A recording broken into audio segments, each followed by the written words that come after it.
Have you heard of hymns? They're all about making you look and feel good. Thanks to science, baldness can be optional because Hims is here to help. 4hims.com is your one-stop solution for hair loss, skincare, and sexual wellness for men.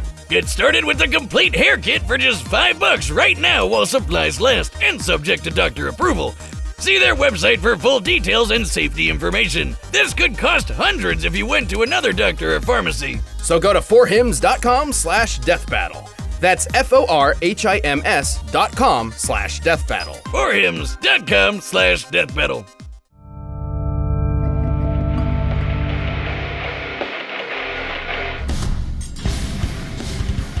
The elements make up every aspect of the world we live in, and no average person can tame them.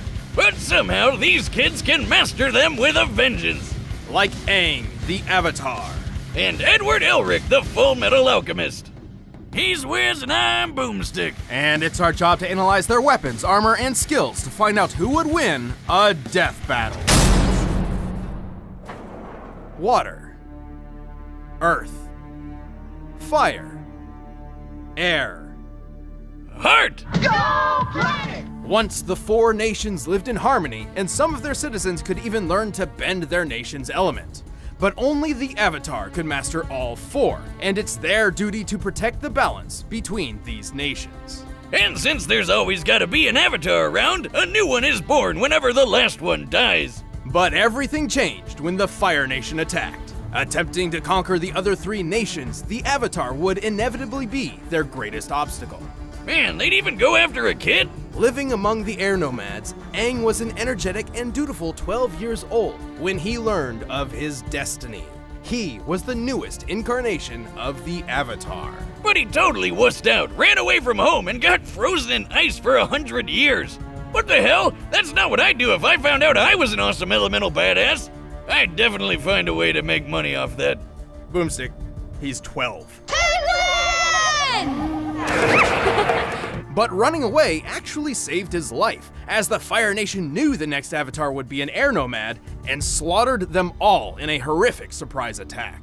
But the poor kid wouldn't be stuck in ice forever. He was eventually rescued by some new friends and began his quest to learn the other elements and save the world. And as an air nomad, he can really bend the wind to his will. He can use air bending to create whirlwinds and tornadoes or slice through solid stone. And he can fly! Whee! Well, it's not exactly flying, Boomstick. What he actually does is manipulate the air currents to keep aloft. That's why he carries a glider, complete with snacks. Oh, well, I'm sure that'll come in handy. Whatever, if it looks like a duck and sounds like a duck, it's a duck. Or I guess, flying avatar guy. But ducks actually can fly. Anyway, Aang can use air in pretty much every aspect of his life, like for shields, increasing his speed, improving agility, adjusting his body temperature, and even focusing his breath to use as an attack. After he learned waterbending from Paku and Katara, Aang can make whips, knives, and literal tsunamis. Hey, I can do that too. Just give me a pool and watch this cannonball fly. Does that mean I'm a waterbender? Sure. Waterbenders can also manipulate steam and ice. Just like how I, the great waterbender Boomstick the Wet, will use my powers to swim through this frozen block. You what? Yep. Waterbending 101. You can be jealous. Oh wow, I'm just bursting with envy. Bending powers, activate!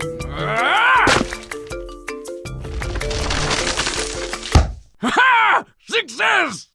Like airbending, waterbending requires a nearby source of water to use, like a pond or a filled bottle. The same goes for earthbending, which Aang learned from his mentor Toph. Earthbending is all about throwing rocks at people, and a bunch of other cool stuff, like making walls and earthquakes and causing the ground to swallow you up. Which is kinda creepy, actually. Last but certainly not least, Aang learned the art of firebending from his longtime rival, Prince Zuko. Unlike the other arts, firebenders can actually create fire to use at will. Firebending is so goddamn powerful! It's even got the deadliest bending technique of all, shooting lightning! Well, only the most advanced firebenders can cast lightning, which is usually an instant kill move. While Aang never learned the move itself, he has learned how to redirect it through his body. But even after learning the 4 elements, Aang got to meet one last master bender. Who taught him the art of manipulating a person's life energy, the purest form of bending. It's super dangerous though, and one mistake could tear up Aang's soul. And with it, Aang defeated the Fire Lord and brought peace to the world at large. Well, with that and with his super form, the Avatar State. In the Avatar State, Aang's bending abilities grow immensely powerful. This is because the Avatar State lets Aang draw upon the power and wisdom of all previous Avatar incarnations. Though it is extremely risky, as dying while in the Avatar State ends the cycle of reincarnation permanently. Why would he care if he's dead anyway? Whatever, the coolest thing about the Avatar State is it makes you glow, like this. Behold! How are you doing that? Oh, I drank a bunch of glow sticks. You need to go to the doctor, like right now. My liver's processed way worse than this. Well, with or without the Avatar State, Aang is plenty powerful. He has the ability to move gigantic stone columns and even carve canyons around an entire city. Not only has he survived hits from earthbending kings and massive explosions, he threw this gigantic column of rock at the Fire Lord. To get the column's mass, we compared Aang's height against it and determined it must weigh 9,500 tons. Aang's super fast too. With airbending, he can run on water. Which, given his size, requires a movement speed of well over 67 miles per hour. He used airbending to block a giant column-destroying explosive attack from the best-named character on the show, Combustion Man! And he's proven he could redirect lightning from the Fire Lord himself. Taking into account the distance between them and how far Aang's arm had to move to catch the lightning, he would have to react at least 155 times faster than sound. He is pretty unused to violence, though. I mean, he's a vegetarian pacifist for crying out loud. But while he may seem like just a kid, Aang still saved the world and led it into a peaceful future. To him, bending is elementary. If you want to be a bender, you have to let go of fear.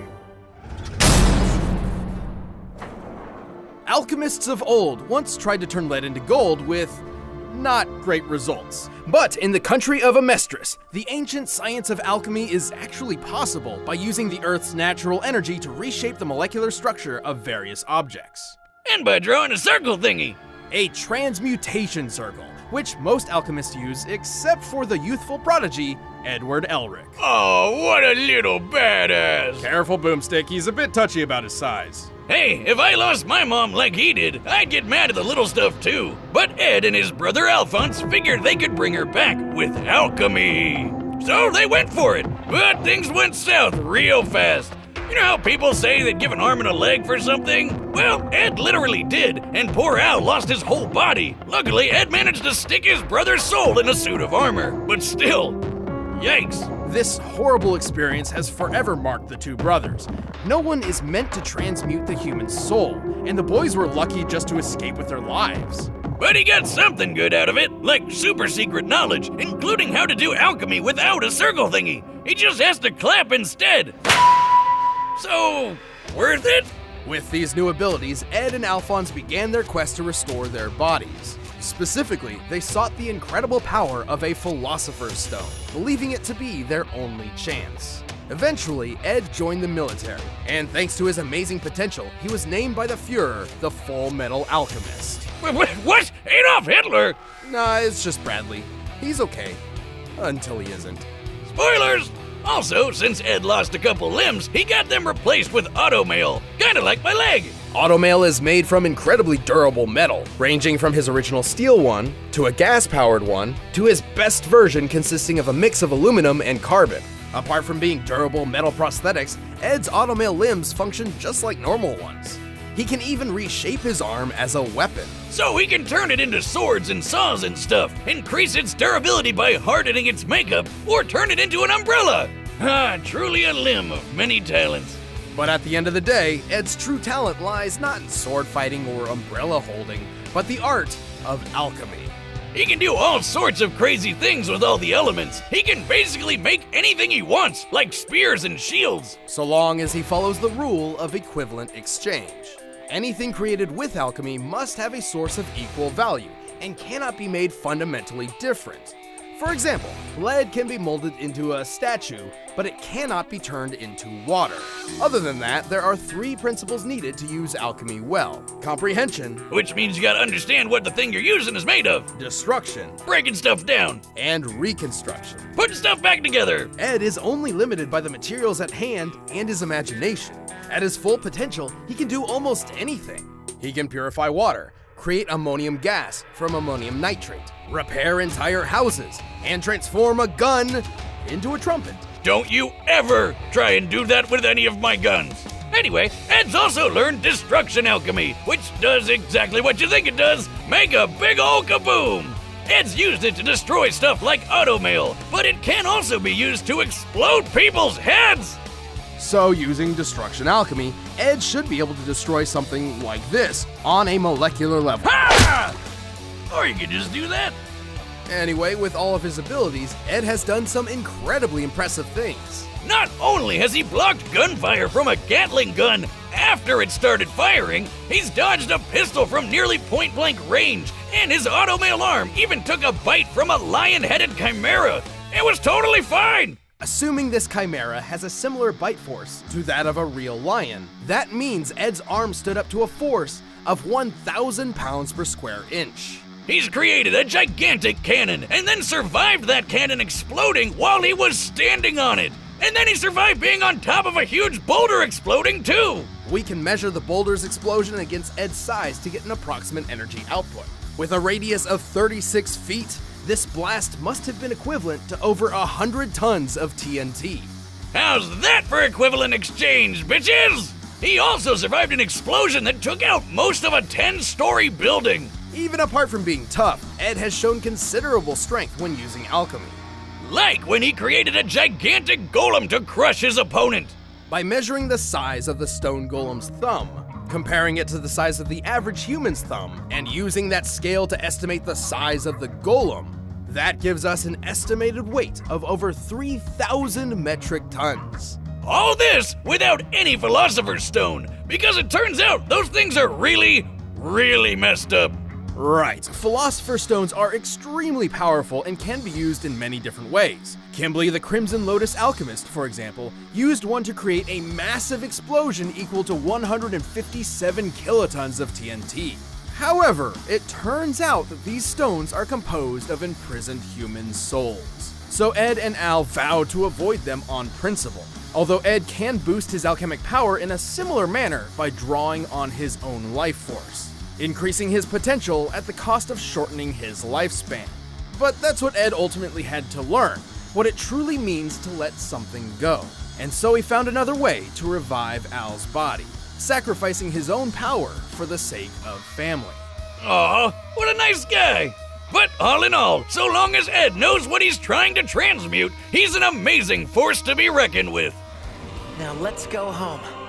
Together.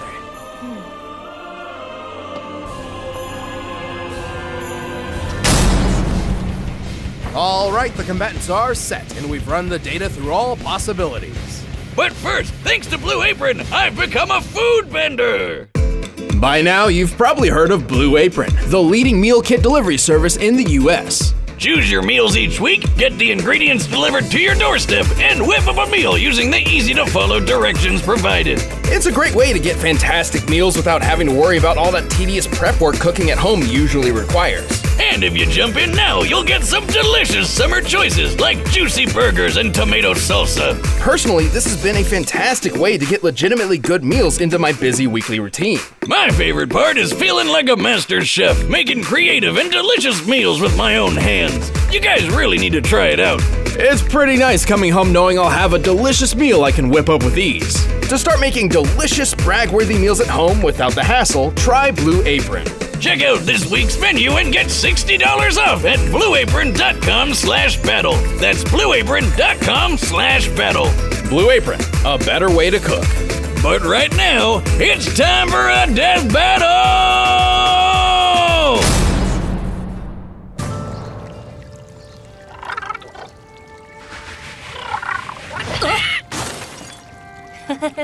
Sorry, Momo. You're just too little.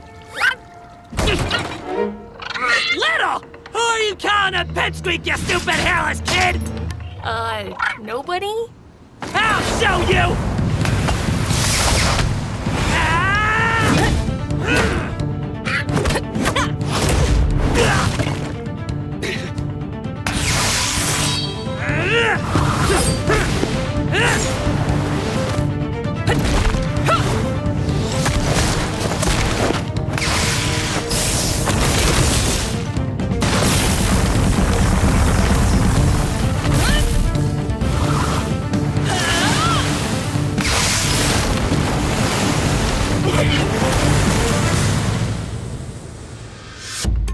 You know, there are actually a lot of advantages to being short. Like, you'll never hit your head on door frames, and, I'm still growing! Now I gotcha.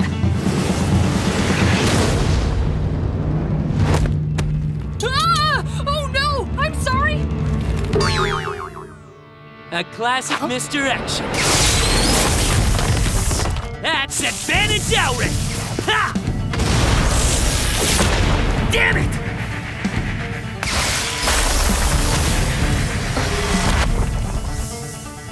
How's this for small?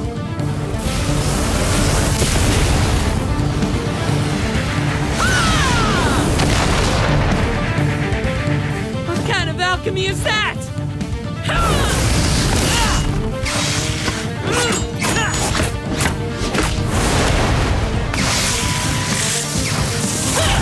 Okay, no more clappy magic.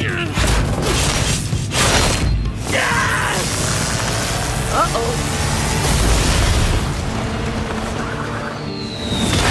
No, my cabbages! I won't lose you again.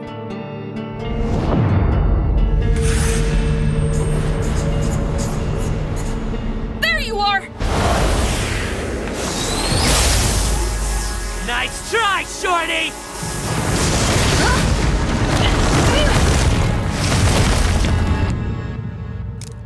Whew. Can't believe that worked.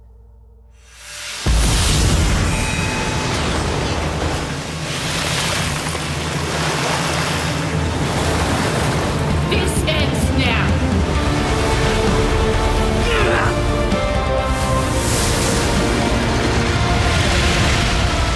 At least I'm taller than you.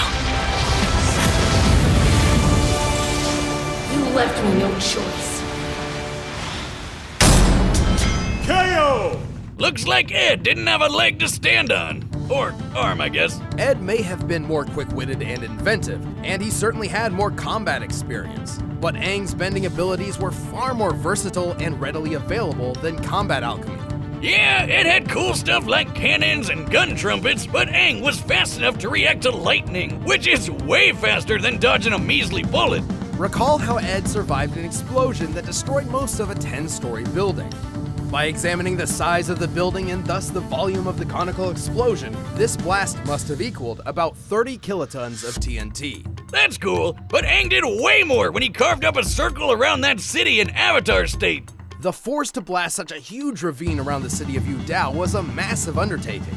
By measuring the width, length, and depth of the affected area compared to the size of the city, we found it would take almost 160 kilotons of TNT to pull that off. More than 5 times greater than Ed's best durability feat. So Aang definitely had the stuff to crush Ed's automail arm, and the rest of him.